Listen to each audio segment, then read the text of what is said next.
Happy morning, children. Today we will discuss the meaning of congruency. Now, here in 7th standard, you have studied the meaning of congruency of segments. What is the meaning of congruency of segments? Now, here segment AB and segment PQ is given. Now, the measure of the length of AB and PQ. AB is 4 centimeter and PQ is 4 centimeter. So the question is, are they of the same length? Yes, they are of the same length.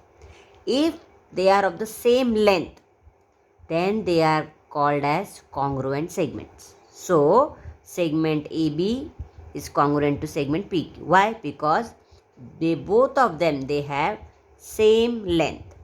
And here this is the symbol being used, congruency symbol.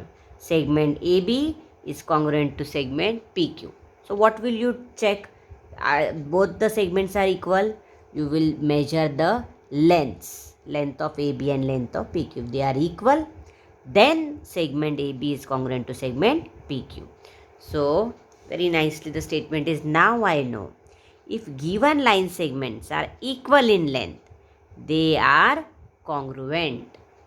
So you can give the heading congruent segments, draw these two segments, write the measure of their lengths, and just write this line. Here segment AB is congruent to segment PQ, and here also you write like this. Beautiful way, you do some presentation, how colorful it's been written like this. Now I know if given line segments are equal in length, they are congruent. Now the next is congruency of angles. This also you have studied in 7th standard. See here, 7th standard book, this is maths. So congruency of angles, the angles have been given here. You can just check. Observe the given angles and write the names of those having equal measures. So here this angle is 35 degree, angle ABC, and angle NIT is 90 degree, angle PTQ is 100 degree, and angle SPM is 35 degree. Then angle RTS is 100 degree, angle SRI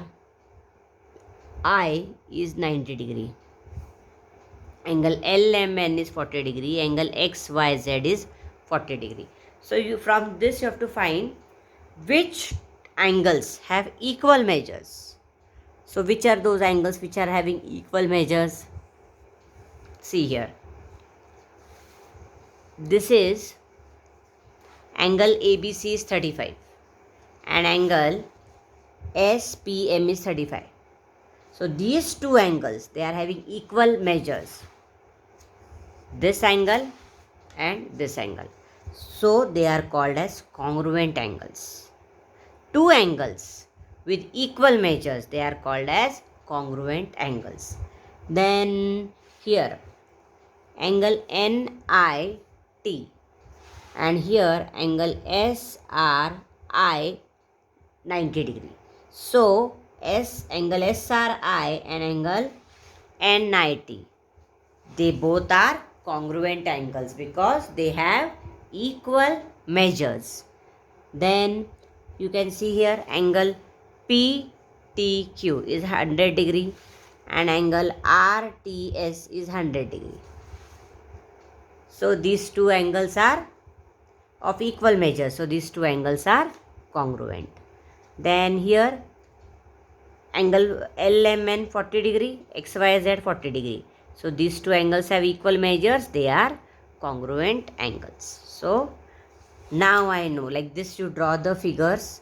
All these figures you draw and write a note which two angles are congruent. And here so like this symbol is used, congruency. Angle LMN is congruent to angle XYZ. So two angles, see now I know, like this you write, two angles with equal measures are congruent to each other.